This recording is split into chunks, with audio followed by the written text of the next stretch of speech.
Hi, my name is Samantha DeRate, and these are my conclusions and thoughts on our video, The Way We Think of Charity is Dead Wrong, as well as my tie-ins from our book and some personal experience. So starting out, we look at compensation, and we talk about how compensation for a nonprofit organizational employee is far less than a for-profit organizational employee. And at first glance, that may make sense. So a profit organization can pay substantially more than a nonprofit organization. However, there is a huge sacrifice when it comes to the employee that a nonprofit organization is able to get. And the employee, there's a huge sacrifice that themselves and their families would have to make for earning a less wage. So in chapter 13, we look at a possible solution for that being a performance-based compensation plan. And in that plan, we look at how we could close the gap of compensation. So a for-profit organization offering $150,000 and a nonprofit organization offering $65,000, it's clear why someone would want to take $150,000. It's less risk for their family, it's less sacrifice for themselves and their future, and offers them more sustainability. However, with a performance-based compensation plan, we're able to close that gap and then in turn get more high-value employees, people who want to work harder, people with the same professional and educational experience as an employee of a Walmart, a Google, a large corporation. So, moving right along here, we move into advertising. Advertising being an absolutely enormous part of what a nonprofit organization is. And in chapter 12, we look at resource development, and really we look at why marketing and fundraising are investments and not expenses. And that is absolutely critical for a nonprofit organization.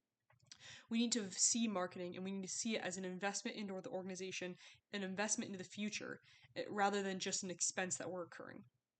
And in my first master's degree in strategic communication, we look at the strategy behind marketing and how we need to understand and value the strategy behind marketing. So in our video, Dan suggests that when he started his first marketing campaign, he used the New York Times, the Post, which are absolutely huge outlets. And although those may be outliers, they need to set a standard for what a nonprofit organization should be doing as well. So we need to look at local news, local papers.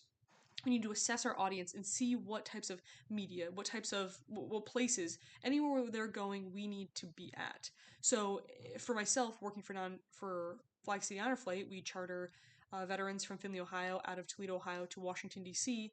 It wouldn't make any sense for me to advertise in a daycare, and like Dan suggests, it wouldn't make any sense for him to advertise in a laundromat.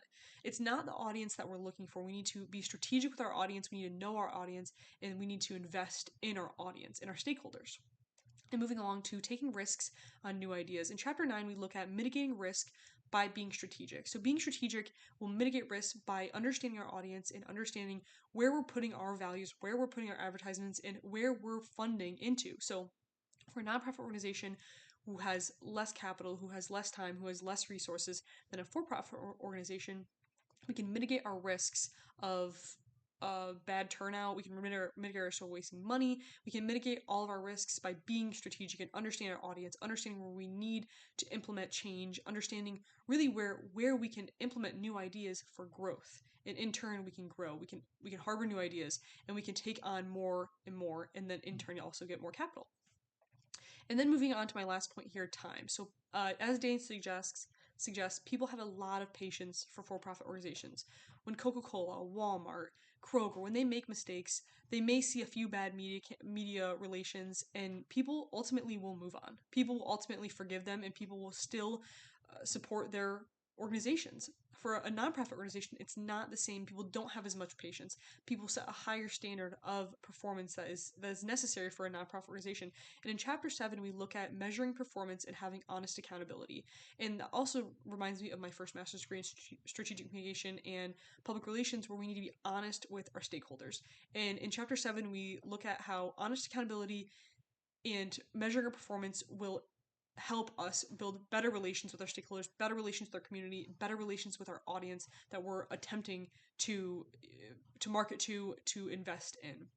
And by doing that, in public relations, it is the forefront of having good public relations and being honest. We need to set our metric, hit our metric, and let our public know.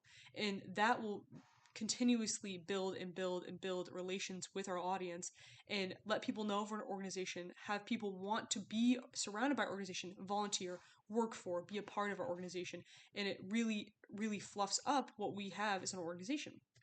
And just really overall, we need to value our employees, we need to value our audience, we need to value our stakeholders. And by doing that, we will then make a better organization. So thank you for listening.